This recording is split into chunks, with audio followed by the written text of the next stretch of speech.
movie quite simply sucked. It was the last one in the franchise before they rebooted it twice. I'm not sure if the brand new 2022 one is a reboot, but I think it is too.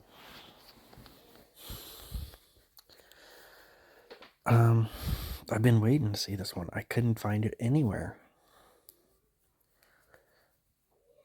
And it randomly appeared on HBO Max while I was looking for it last night. And I was super happy. Because now I've seen all the Hellraiser movies, basically, besides the newest one. Which I probably won't see for a while because it's new. Newer movies are hard to find on streaming services most of the time. It's already out of theaters. So, anyways, let's talk about this movie.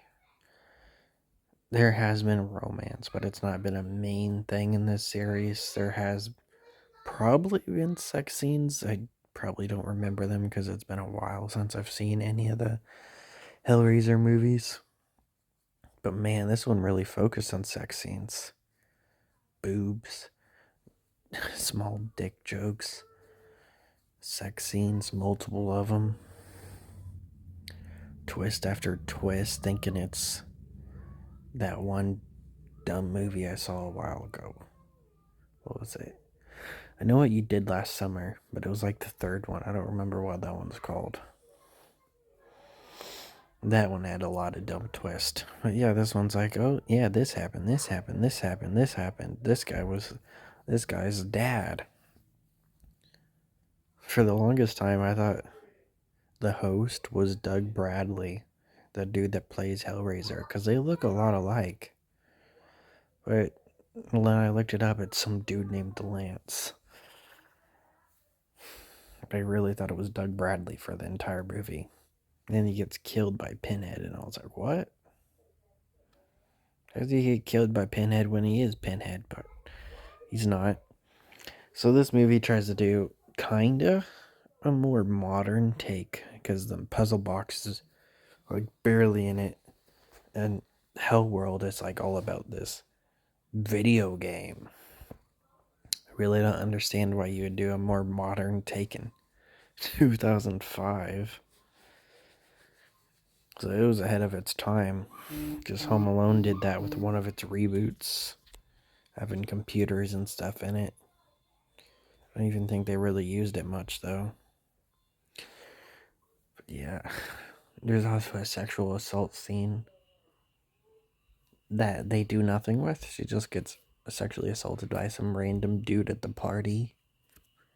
And she like grabs his hand and tells him off, and then he goes back to harassing women. I said out loud, she should have broke his fucking fingers. Because she should have. And there's a young Henry Cavill as one of the main characters. He refers to women as talent. There's also this dude that has asthma that dies from asthma or whatever. I forgot he had asthma until they brought it up again for his death scene because he used it like once at the funeral in the beginning of the movie. And then when he dies, it's because he dropped his asthma thing or whatever. But that's not actually true because that was like all in his head. But he did die from not using that thing or what. It's fucking weird. So to explain it, apparently Pinhead had drugged most of them and put them in coffins with stuff to help them breathe so they could suffer through the drugs or whatever. And they all made up this their own thing in their head and they all died. The first girl, from the drugs, she had something around her neck that she thought was going to kill her. And she was powerless to do anything because she had stuff, holding her hands, holding her neck. She couldn't do anything. But in reality, in the coffin, she was tearing at her neck trying to get the thing off. And then the other dude died from not being able to use his inhaler, so he just fucking died. Yet in reality, he had, like, not in reality, but in his, like, mind, it was because he dropped his inhaler while dancing with a cute girl, and it fell in a vent, and eventually he got to it, and then Pinhead, like, chopped his head off. Because we need Pinhead in this movie, so we have to have an excuse. It makes kind of sense since he's so obsessed with Hellworld and the puzzle box and all this stuff, and everybody is. That's why they're at this party. But it's still dumb. That's clearly just their excuse to get Pinhead in this movie. It doesn't even really make the most sense. If it's really about this host thinking they're the reason his son died, and he wants to get revenge on him, Pinhead's not the most relevant.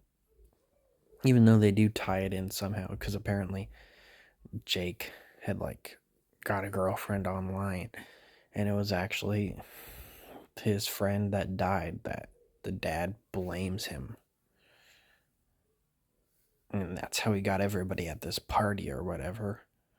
Even though it says on the thing, no guest allowed. So what if they just didn't play the game again? Because that's how you got it. You just played it again. Because I guess in 2005 they didn't think people could do that. Or he just did that on purpose, obviously. And Henry Cavill's character, they get lazy with him. His sex with a hot chick, she locks him in a room. And he gets killed by something that Pinhead talked about earlier.